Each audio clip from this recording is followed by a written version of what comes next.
ابراہیم علیہ السلام نے اپنی قوم سے کہا یہ کیسی تصویریں ہیں، تم ان کے گرد بیٹھے رہتے ہو، چھوڑ دو ان تصویروں سے دل نہ لگاؤ۔ قالوا وجدنا آباءنا لہا عابدین، کہنے لگے ہم نے اپنے باپ دادا کو دیکھا ہے انہی کی عبادت کرتے ہوئے۔ ہندو کیوں ہندو ہے؟ اس لیے کہ ابا بھگوان رکھتے ہیں، دادا بھی بھگوان، وہ جو گھروں میں بت رکھتے تھے، اس بیس پر ہے، دلیل اور عقل کی بیس پہ نہیں ہے۔ آج کل یوٹیوب پہ ہندوؤں کے کچھ کرتب آ رہے ہیں، فیس بک پہ آتے ہیں نا کہ وہ پنڈت جی نے یہ کر کے پڑھا دیا، یہ پڑھ دیا تو وہ خبریں صحیح نکلیں، وہ کہہ رہا ہے یار یہ تو بالکل صحیح خبریں ہیں، تو گویا غیب کا علم۔ تو خوب سمجھ لیں، جو ہندو حضرات ہیں ان کی خدمت میں گزارش کر رہا ہوں، یہ کام مسلمان مولوی کریں یا ہندو پنڈت کرے، یہ دونوں دو نمبر ہیں، سمجھتے ہو؟ مسلمانوں میں بھی ایسے پیر و مرشد ہوتے ہیں جو بتا رہے ہوتے ہیں کہ یہ ہو جائے گا، یہ ہو جائے گا، اور ویسا ہو رہا ہوتا ہے، اور ہندوؤں میں بھی ایسے پنڈت ہوتے ہیں جو آپ کو اس طرح کے کرشمے دکھا رہے ہوتے ہیں، چاہے مسلمان روحانی علاج والا ہو جس کو میں پیار سے ٹوپی ڈرامہ کہتا ہوں، چاہے وہ پنڈت ہو، یہ دونوں ایک نمبر کے کیا ہیں؟ چور ہیں۔ یہ میں اس لیے کہہ رہا ہوں کہ ہندو برادری یہ نہ سمجھے کہ ہمارے مذہب کے رہنماؤں کو برا کہہ رہا ہے، بھائی یہ مسلمانوں میں ہو یا آپ میں ہو، یہ دونوں کیا ہیں؟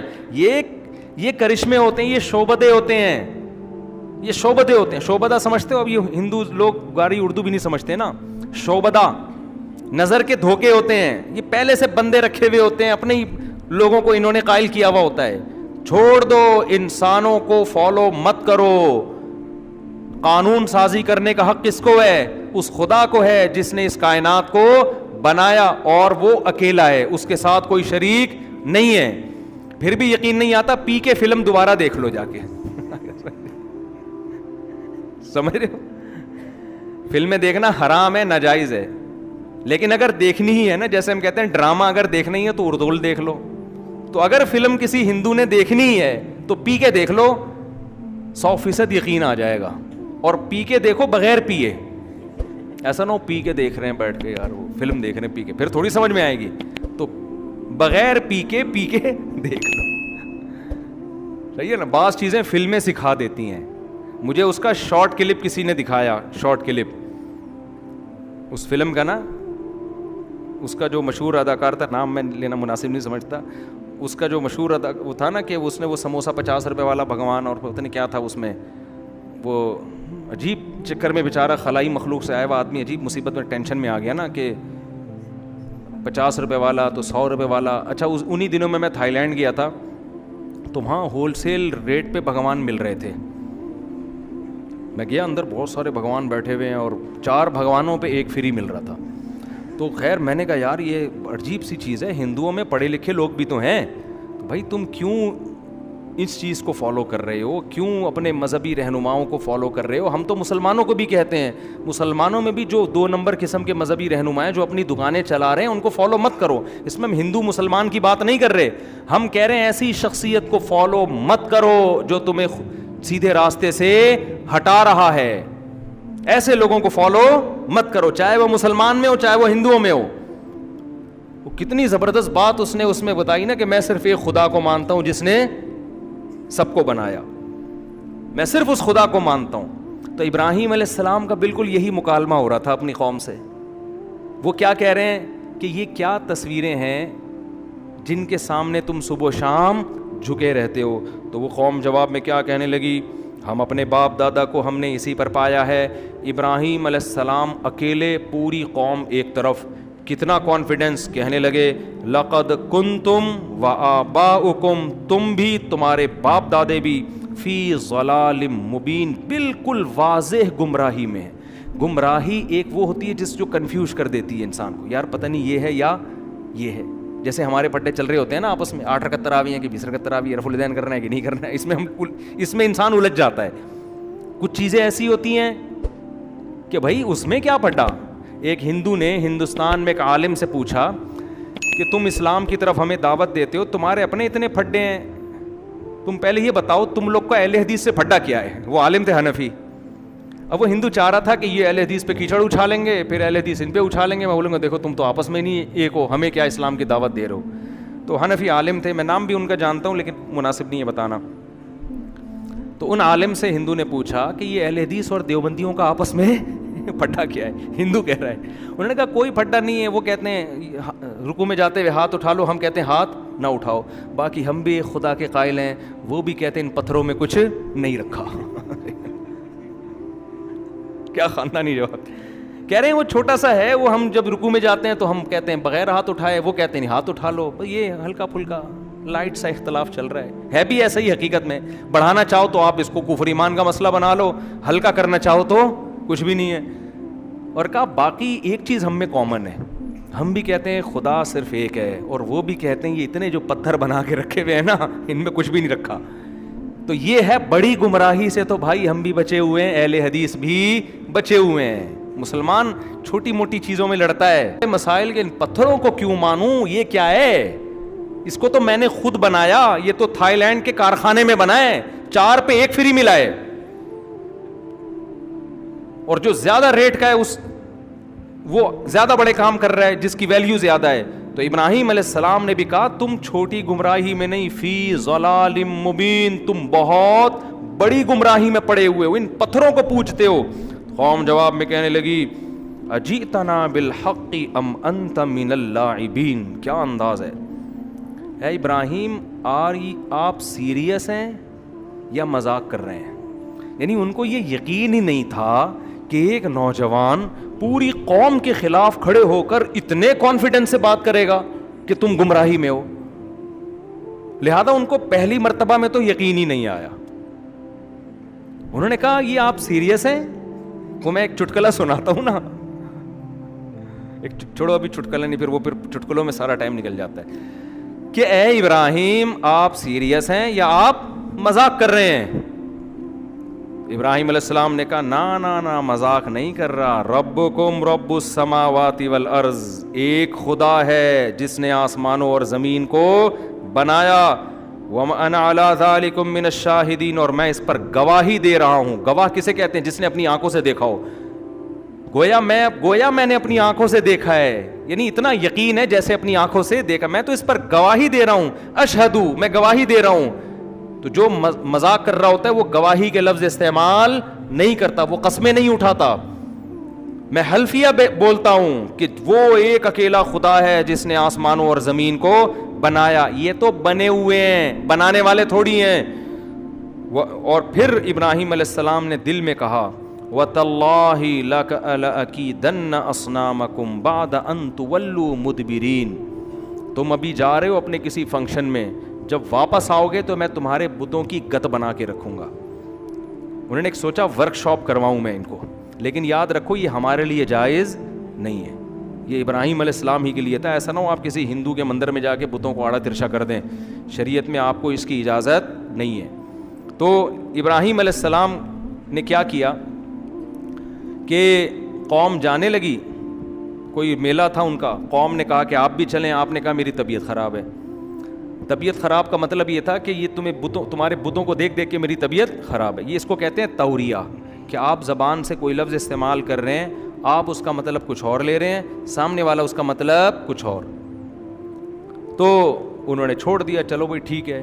تو ابراہیم علیہ السلام نے کیا کیا, جا کے فجعلہم جذاذاً, سارے بتوں کو جتنے اس کے اندر رکھے ہوئے تھے سب کو, کسی کو ٹنڈا کسی کو لنجا کر دیا, کسی کی آنکھ پھوڑ دی, کسی کے کان کاٹ دیا, کسی کے بازو کاٹ دیے. سب کا نا جو مینوفیکچرنگ فالٹ تو ان میں نہیں تھا, لیکن بعد میں سب کو کیا کر دیا, فالٹ.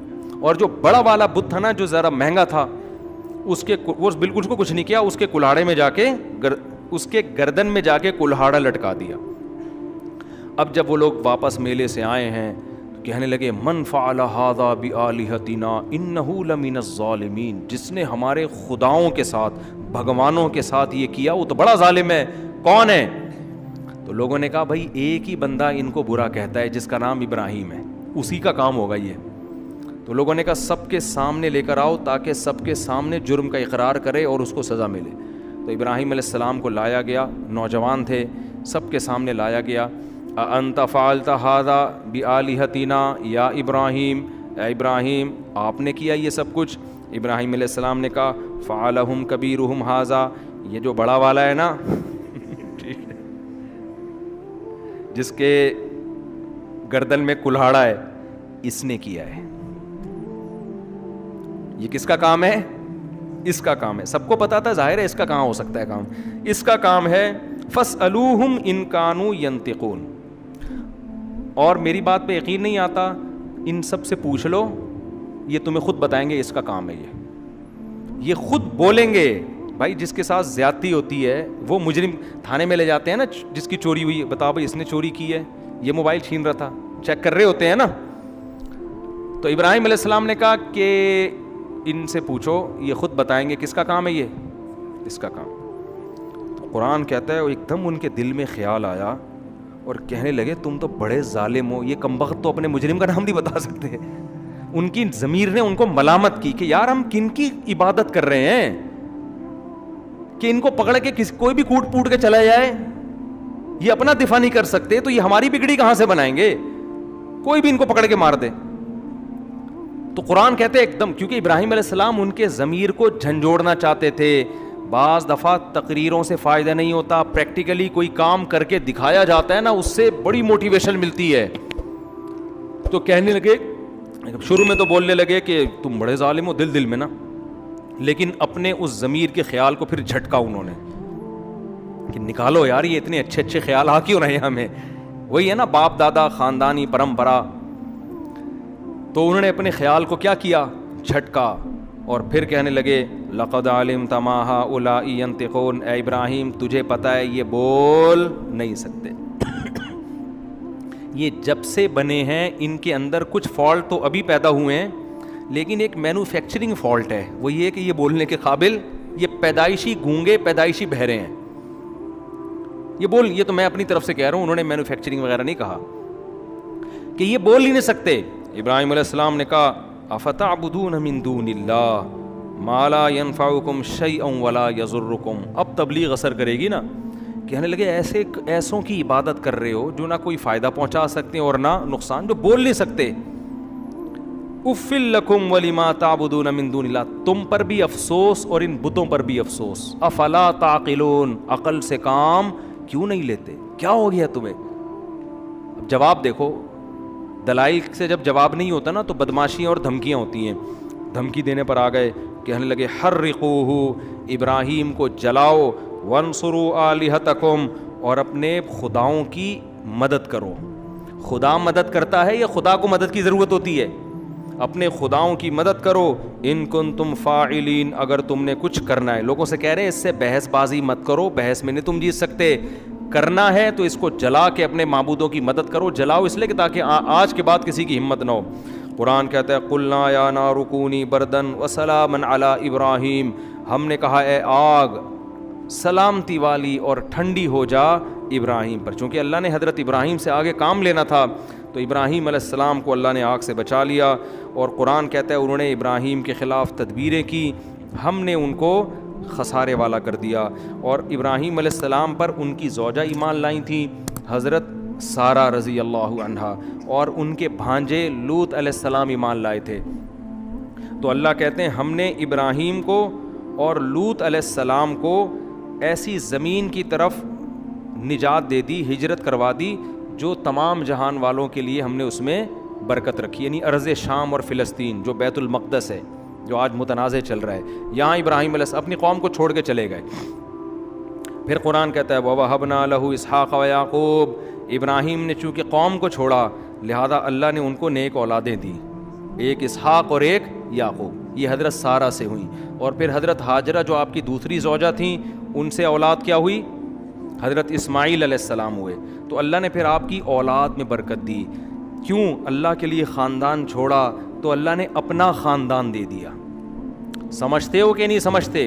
اس لیے اگر کسی کا خاندان بہت بے دین ہے، وہ اس کو شریعت پہ چلنے نہیں دے رہا، الگ سے شادیاں شروع کر کے اپنا خاندان بنانا شروع کر دو اور ان کی اپنے حساب سے تربیت شروع کر دو. مجھ سے لوگ اکثر آ کے کہتے ہیں ہماری اماں ابا ہمیں 30-35 سال کے ہو گئے ہمیں شادی نہیں کرنے دے رہے، تو کیا کرے، خاندان کٹ جائے گا. میں نے کہا خاندان تو آپ کا کیسے کٹ جائے گا؟ آپ شادی کرو، بچے ہو جائیں گے، آپ کا اپنا خاندان ہو جائے گا. اور اگر 4 کر کے بچے پیدا کرو گے تو آپ کا خاندان آپ کا ایک جز بن جائے گا. یعنی آپ کا اتنا بڑا خاندان ہوگا کہ آپ اس خاندان کا پارٹ نہیں ہوں گے, آپ کا خاندان آپ کے خاندان کے پارٹ ہوگا. سمجھ رہے ہو؟ تو یہ بڑی بہترین پیکج ہے جو لوگوں کی سمجھ میں آتا نہیں ہے. حضرت ابراہیم نے یہی کیا کہ حضرت سارہ سے شادی کی اور حضرت ہاجرہ سے اپنا خاندان, اور ایسے نیک صالح اللہ نے بچے دیے, 3 پیغمبر, 2 پیغمبر اسحاق اور اسماعیل, اور اسحاق کے بیٹے پھر یعقوب, اور یعقوب کے پھر یوسف, اور ان کے بیٹے پھر مصر میں حکومت, پھر انہی میں موسیٰ علیہ السلام پیدا ہو رہے ہیں, داؤد علیہ السلام پیدا ہو رہے ہیں, سلیمان علیہ السلام پیدا ہو رہے ہیں, کتنے زکریا علیہ السلام, حضرت مریم, عیسیٰ علیہ السلام. یہ ساری قربانیوں کا صلہ تھا جو اللہ نے اولاد کی صورت میں ابراہیم علیہ السلام کو دیا. آج بھی قربانی دو, اللہ نیک صالح اولادیں دے گا انشاءاللہ. یہ نہیں کہ ماں باپ کو چھوڑ کے بھاگ جاؤ, یہ مطلب نہیں ہے. مطلب یہ کہ غیر شرعی کاموں میں اپنے خاندان کو فالو مت کرو. خیر ابراہیم علیہ السلام نے تو اس لیے چھوڑ دیا نا کہ ان کو قتل کی کوشش کر رہے تھے, ورنہ وہ ابراہیم علیہ السلام تو وہیں تھے. جلدی بس میں یہ آیت مکمل کرتا ہوں. اللہ کہتے ہیں ہم نے ان کو ہبہ کر دیے اسحاق اور پوتے دیے یعقوب, اور ہم نے سب کو نیک بنایا, اور ہم نے ان کی اولادوں میں امام پیدا کیے جو لوگوں کو ہمارے حکم سے سیدھے راستے کی تلقین. یعنی صرف نیک بچے پیدا نہیں ہوئے, مقتدا اور رہبر پیدا ہوئے ہیں ابراہیم علیہ السلام کی اولاد میں. اور اللہ کہتے ہیں ہم نے لوط علیہ السلام کو بھی علم اور حکمت دیا, جو حضرت ابراہیم کے بھانجے تھے, حضرت ابراہیم پر ایمان لے کر آئے, تو ابراہیم علیہ السلام ان پر اللہ نے لوط علیہ السلام کو نبی بنا دیا, اور پھر ان کو اللہ نے بھیجا ایسی قوم کی طرف تبلیغ کے لیے جو شرک بھی کرتی تھی اور لڑکوں سے بدفعلی بھی. لوط علیہ السلام کی قوم سے پہلے یہ جرم دنیا میں کبھی بھی نہیں ہوا. اس سے بھی پتہ چلتا ہے یہ نیچرل نہیں ہے, شیطان نے ان کو اس کام میں ڈالا کے. تو لوط علیہ السلام جب گئے تو انہوں نے اپنی قوم کو سمجھایا لڑکوں سے بدفعلی مت کیا کرو. پورا واقعہ قرآن میں کئی بار بیان ہوا ہے, ابھی بس میں شارٹ کر رہا ہوں. قرآن کہتا ہے ہم نے پھر لوط کو نجات دے دی, اور ان کے گھر والوں کو بھی سوائے ان کی بیوی کے, ان کو نجات دی ہم نے ایسی قوم سے کانت تعمل الخبائث, جو پلید عمل کیا کرتی تھی. تو اللہ کو یہ لڑکوں سے بدفعلی والا امر کیسا لگتا ہے؟ پلید عمل, گندے اعمال کرتی تھی, ہم نے لوط کو اس قوم سے بچا لیا. اور کیوں؟ انہ وادخلناہ فی رحمتنا, اور ہم نے لوط کو اپنی رحمت میں داخل کر دیا کیونکہ وہ نیک لوگوں میں سے تھے. اب جلدی 2-4 منٹ میں بیان کرتا ہوں کہ قرآن کہہ رہا ہے کچھ پیغمبر ایسے آئے جن پر بڑی مشکلات تھیں, انہوں نے مشکلات میں ہمیں پکارا, کسی بت کو نہیں پکارا, مزاروں پہ نہیں گئے, سیدھا انہوں نے اللہ سے دعائیں مانگی اور اللہ نے ان کی پکار کو پورا کیا. تو یہاں سے شروع کرتا ہے قرآن, نوحن اذ نادی من قبل, نوح علیہ السلام 950 سال تبلیغ کرتے کرتے قوم نے ٹینشنیں دیں, نوح نے ہمیں پکارا کہ اللہ اس قوم سے نجات دے دے مجھے. فاستجبنا لہ, ہم نے ان کی پکار کو سنا, فنجیناہ واہلہ من الکرب العظیم, ان کو اور ان کے گھر والوں کو بہت بڑے عذاب سے ہم نے بچا لیا, بہت بڑے عذاب سے. عذاب سے مراد یہ کہ جو ٹینشن قوم نے دی ہوئی تھی. اور وداؤد و سلیمان, اور اے نبی داؤد اور سلیمان کا بھی تذکرہ کریں. ایک کھیت میں بکری نے گھس کے کچھ نقصان کیا تو کیس آیا داؤد اور سلیمان علیہ السلام کے پاس. حضرت داؤد نے جو فیصلہ کیا اس کے بجائے آپ کے بیٹے حضرت سلیمان کا فیصلہ زیادہ اچھا تھا. تو قرآن نے ان کی تعریف کی کہ بیٹے نے جو کام کیا وہ باپ کے فیصلے سے بھی اچھا. لیکن قرآن کہتے ہیں ہم نے دونوں کو علم دیا, اور ہم نے داؤد علیہ السلام کے لیے پہاڑوں کو مسخر کر دیا اور پرندوں کو بھی. پرندے اور پہاڑ, داؤد علیہ السلام جب تسبیح پڑھتے تو پرندے بھی اور پہاڑ بھی ان کے ساتھ لا الہ الا اللہ کا ذکر کرتے. یہ معجزہ تھا داؤد علیہ السلام کا. یہ معجزے کیوں ملے یہ میں پہلے درسوں میں بیان کر چکا ہوں. داؤد علیہ السلام کی بہادری تھی نا, جالوت کو قتل کیا تھا انہوں نے, بھول گئے کیا آپ لوگ؟ اچھا آگے قرآن کہہ رہا ہے وَعَلَّمْنَاهُ صَنْعَةَ لَبُوسٍ لَكُمْ, اور ہم نے ان کو زرہیں بنانا سکھایا داؤد علیہ السلام کو جنگوں کے لیے. تلواریں اثر نہ کریں, لوہے کے لباس, لوہے کی ٹوپیاں بناتے تھے داؤد علیہ السلام. لوہا ہاتھ میں پگھلا دیا تاکہ سخت لڑائیوں میں یہ لوہا کام آئے. دیکھو اللہ نے کیسے اسباب کے ساتھ جوڑا ہے نا جہاد کو. اللہ یہ بھی کر سکتا تھا اے داؤد ہماری مدد آپ کے ساتھ ہے, آپ کو کیا جنگی ٹوپی کی اور جنگی ڈریس کی ضرورت ہے, آپ جائیں ایسے ہی جائیں, اللہ کی مدد خود بخود آسمان سے اترے گی. بھائی جو آپ کر سکتے ہیں آپ کو کرنا پڑے گا. جب میدان میں تیر چلتے ہیں, تلواریں چلتی ہیں تو گوشت پہ لگیں گی تو گوشت کٹے گا, تو اس کے لیے ڈیفینس ہے. ہمارے نبی بھی جنگی ٹوپیاں پہن کے میدان جہاد میں جاتے تھے. آج گارڈ رکھنے کو توکل کے خلاف لوگ سمجھتے ہیں, اور اسلحہ رکھنے کو توکل کے خلاف سمجھتے ہیں تو یہ پاگل ہونے کی بہت بڑی دلیل ہے. ہمارے نبی صلی اللہ علیہ وسلم جب فتح مکہ میں داخل ہوئے نا جنگ میں, تو آپ صلی اللہ علیہ وسلم نے عام معافی کا اعلان کیا, لیکن کچھ لوگوں کے بارے میں کہا جہاں پاؤ قتل کر دو.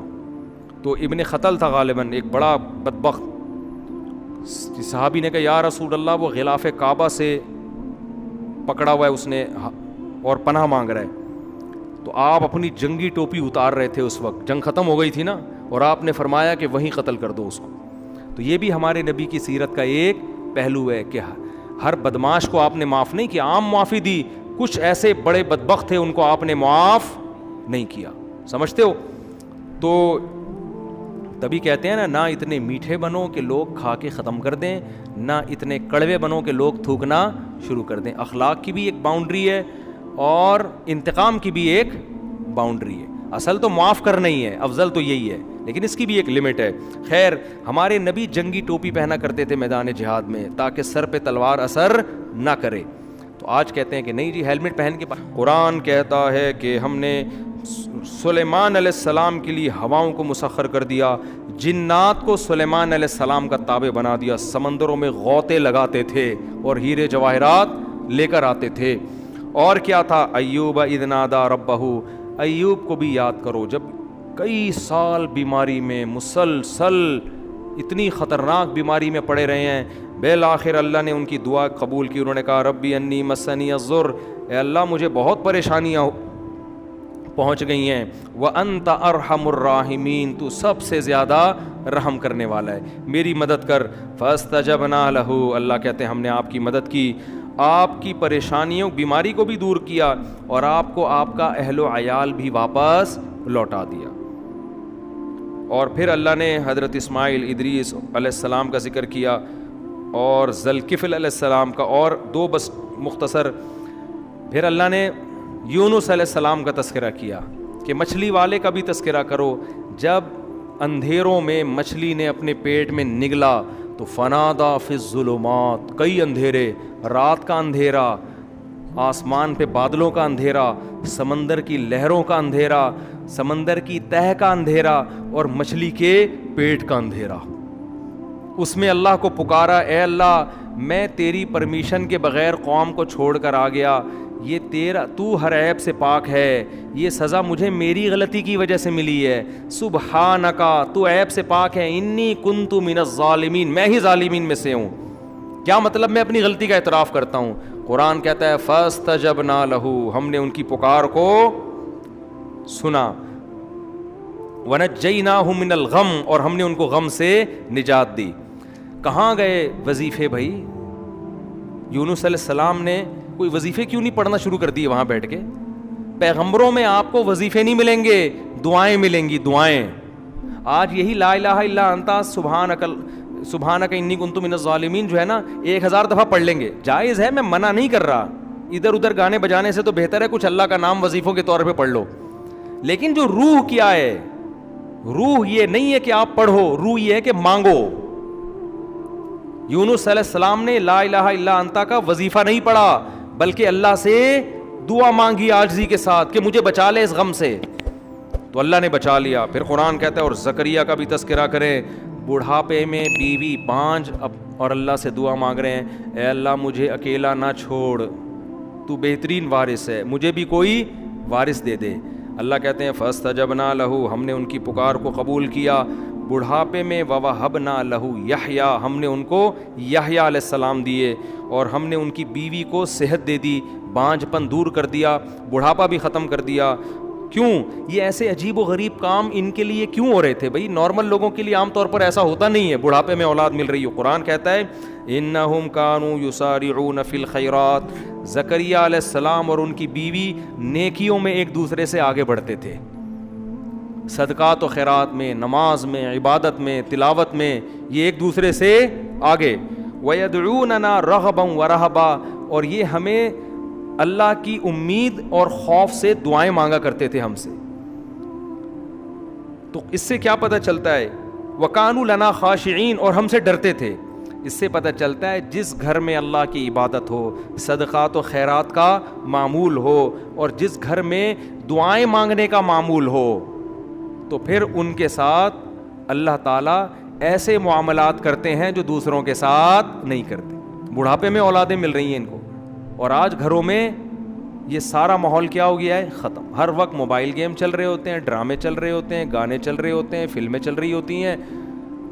تو پھر اللہ کی مدد کہاں سے آئے گی بھائی؟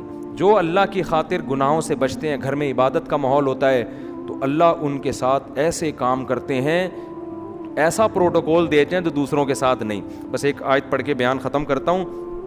ابراہیم علیہ السلام کو جب بڑھاپے میں اولاد کی خوشخبری ملی ہے نا, قرآن کہتا ہے کہ فرشتے جب ابراہیم علیہ السلام کے پاس آئے انسانی شکل میں, بچھڑا سامنے رکھا, فرشتوں نے کھایا نہیں. ابراہیم علیہ السلام گھبرا گئے کہ یہ دشمن تو نہیں ہے. انہوں نے کہا نا نا نا, ہم تو اللہ کے فرشتے ہیں, ہم کھانے کی ہمیں رغبت نہیں, یہ تو ہمارے لیے پتھر ہے. ابراہیم علیہ السلام کی جو زوجہ تھی نا, بوڑھی, وہ حضرت سارہ, وہ دروازے پہ کھڑی ہوئی تھیں. بوڑھی عورتیں جو ہے نا, وہ دروازے پہ کان لگا کے سن رہی ہوتی ہیں. اگر ان کو خطرہ ہوتا ہے کہ پتہ نہیں کوئی, کیونکہ انہوں نے دیکھا نا اجنبی بندے ہیں. ویسے اصولی طور پر کوئی بندہ آپ کے شوہر کے ساتھ بات کر رہا ہوں نا, تو عورت کو چاہیے کان لگا کے نہ سنیں. خواتین سن رہی ہوتی ہیں, دیکھو کوئی دوسری شادی کی بات تو نہیں چل رہی کہیں. موبائل میں بھی جھانک رہی ہوتی ہیں کہ یہ ستار واقعی ستار ہے, کائنات تو نہیں ہے کہیں یہ. تو تجسس کرنا اچھا کام نہیں ہے. لیکن حضرت ابراہیم کی زوجہ دروازے پہ یوں کھڑی ہوئی ہیں, خوف تھا نا کہ پتہ نہیں کوئی دشمن تو نہیں آئے ہیں, کون ہیں یہ لوگ, کبھی دیکھا بھی نہیں ان کو اس علاقے میں, اور بڑے خوبصورت جوان. تو انہوں نے کہا ہم اللہ کے فرشتے ہیں اور آپ کو اولاد کی خوشخبری سنانے کے لیے آئے ہیں کہ اللہ آپ کو بیٹا دے گا, اسحاق, اور پھر بیٹے کا بھی بیٹا ہوگا, پوتا بھی ہوگا. ان کا نام کیا ہوگا؟ یعقوب. بیٹے کی بھی خوشخبری اور پوتے کی بھی. تبھی تو حضرت ابراہیم نے حضرت اسحاق کی بالغ ہوتے ہی شادی کرا دی تھی, ٹھیک ہے نا. ان کو پتا تھا کہ اللہ ان سے بھی اولاد دے گا مجھے. تو بچوں کی جلدی شادیاں کرا دیا کرو, اس سے یہ ہوگا کہ وہ جو پوتا ہوتا ہے نا, وہ بھی آپ ہی کی اولاد ہوتا ہے. سمجھتے ہو؟ لوگ کہتے ہیں تو میرے بچے کے بچے ہیں, تو آپ کے بھی تو ہیں نا وہ. تو بچوں کی جلدی شادی کرانے میں بڑا فائدہ کیا ہے, آپ کو بھی اولاد مل جاتی ہے. خیر, تو اب جب ابراہیم علیہ السلام کی زوجہ نے یہ سنا کہ فرشتے کہہ رہے ہیں کہ آپ کو اولاد ملے گی, تو قرآن کہتا ہے وہ اندر آئیں, فسقت وجہہا, ایسے ماتھے پہ یوں, جیسے عورتیں نہیں کہتی ہائے ناس, کیسی باتیں کر رہے ہو. کہنے لگی یا ویلتا, ہائے کمبختی, ہائے ناس, الیدو, میرے اولاد ہوگی, میں اتنی بوڑھی, میرے اولاد ہوگی. وانا عجوز, میں تو بڈھی ہو چکی ہوں. عجوز کہتے ہیں بالکل بڑھاپے کی انتہا کو پہنچی ہوئی. وہذا بالی شیخا, اور یہ میرا شوہر یہ بھی بڈھا ہے بھائی. اشارہ کر رہی ہیں, ہاذا اشارے کی طرح, یہ بوڑھا, اس کی اولاد ہوگی, اور میں بھی. اور پھر ایسے نا ماتھے پہ یوں کر کے مارا ہے, اور کہنے لگے ناس ہو تمہارا, تباہی ہے. تو اتنا تعجب ان کو ہو رہا تھا, یہ کس طرح کی. ابھی تک تو خاموش کھڑی ہوئی تھی, بھائی ٹھیک ہے بچڑا نہیں کھا رہے, چلو سمجھ میں آتا ہے, اور جو ہے اجنبی لوگ ہیں, لیکن ابھی تک کوئی ٹینشن بھی نہیں دی. اب جو آگے باتیں شروع کر دی ہیں کہ اولاد ہوگی, تو یہ حضرت ابراہیم کی زوجہ سے یہ بات ان کی سمجھ میں نہیں آئی. یہ کیسی باتیں, اب تم نے غلط باتیں, اب میں چپ نہیں رہوں گی بھائی, اب میں خاموش نہیں رہوں. آ کے ایسے ماتھے پہ یوں کر کے مارا ہے, اور کہنے لگی یا ویلتا, ہائے بدبختی. ویل کہتے ہیں بربادی, تباہی کو, ہائے بربادی, ہائے تباہی, ہائے ہلاکت. الیدو, میرے اولاد ہوگی. وانا عجوز, میں اتنی بڈھی. وہذا بالی شیخا, اور یہ میرا میاں یہ بھی اتنا بوڑھا. تو اب جو میں پوری بات بتانے کے لیے میں آیت پڑھی نا, تو فرشتوں نے کیا کہا, اتعجبین من امر اللہ, اللہ کے آرڈر پہ تمہیں تعجب ہو رہا ہے. رحمت اللہ وبرکاتہ علیکم اہل البیت, اے گھر والو تم عام لوگوں کی طرح نہیں ہو, تم تو سلیکٹڈ خاندان ہے تمہارا, تم نے شرک کے راستے کو چھوڑا, تمہارے گھروں میں سخاوت ہے. سخاوت تھی نا کہ مہمان آ کے بیٹھے ہیں, ابھی پوچھا نہیں ہے کون ہو, کہاں سے آئے ہو, بچھڑا پہلے لا کے رکھ دیا. ہم تو کباب چائے نہیں لا کے رکھتے پہلے, بھائی تو بتا میں تو نالائق آدمی ہوں, میں تو اسی طرح کرتا ہوں, بندہ ہے کون بھی, کہاں سے آیا, کیوں آیا, بغیر پوچھے آیا, اتنے سارے ہمارے یہاں تو پریشانیاں ہیں نا. اور بعض دفعہ تو لوگ چائے کا پوچھ اس لیے رہے ہوتے ہیں تاکہ وہ کہے میں بتاتا ہوں نا, ہمارے ایک دوست گئے اپنے کسی گھر میں, ان سے پوچھا کہ آپ نے کھانا کھا لیا, انہوں نے کہا نہیں کھایا. مجھے خود بتا رہے تھے, کہہ رہے مجھ سے پوچھا کھانا کھا لیا, میں نے کہا نہیں کھایا. کہہ رہے کھایا ہوتا تو چائے پلاتا آپ. چائے سے بھی گئے اور کھانے سے بھی گئے. یہ تو ہماری سخاوت ہے.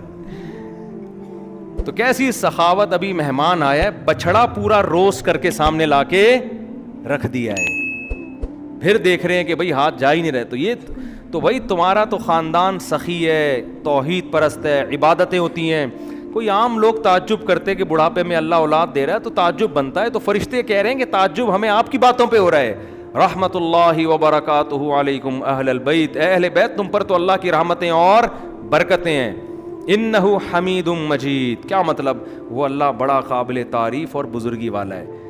یہ کیسی تعریف ہے اس کی کہ تم اس کے لیے قربانیاں دو اور وہ تمہارے لیے کچھ بھی نہ کرے. وہ تو قابل تعریف ہے, جتنا تم کرو گے وہ کئی گنا اس سے تمہارے لیے زیادہ کرے گا. تو یہ میں پوری تقریر اس لیے کر رہا ہوں, گھروں کے ماحول کو صحیح کرو. سمجھتے ہو, گھروں میں کچھ تعلیم کا تلاوت, تبھی تو حدیث میں آتا ہے کہ سنتیں گھر میں پڑھنی چاہیے تاکہ بچے بھی عبادت سے تھوڑے سے مانوس ہوں, تلاوت ہو. میرے والد صاحب کو یہ اللہ مغفرت فرمائے, جب آفس سے آتے تھے نہا کے سب سے پہلے قرآن لے کے بیٹھ جاتے تھے اور اونچی آواز سے تلاوت کرتے تھے. پوری زندگی ان کا معمول ہم نے دیکھا. جب ان کا انتقال ہوا ہے تو اس دن تلاوت کی آواز گھر میں نہیں آئی ہمیں, اس کے بعد سے اب تک نہیں آئی. تو وہ ایک احساس ہوا کہ یار, اور بڑی پیاری آواز میں تلاوت کرتے تھے. تو ایک دم احساس ہوا کہ یار ہمارے گھر سے ایک رونق چھن گئی. یہ روزانہ ان کا معمول تھا, اور ایک خاص اسٹائل میں بیٹھتے تھے, ٹوپی اتار کے, ٹھیک ہے نا, کیونکہ گرمی ان کو بہت لگتی تھی. ٹوپی اتار کے بالکل گریبان کھول کے ایسے بیٹھ کے, حافظ تھے ماشاءاللہ, تو روزانہ پابندی سے قرآن کی تلاوت کرتے.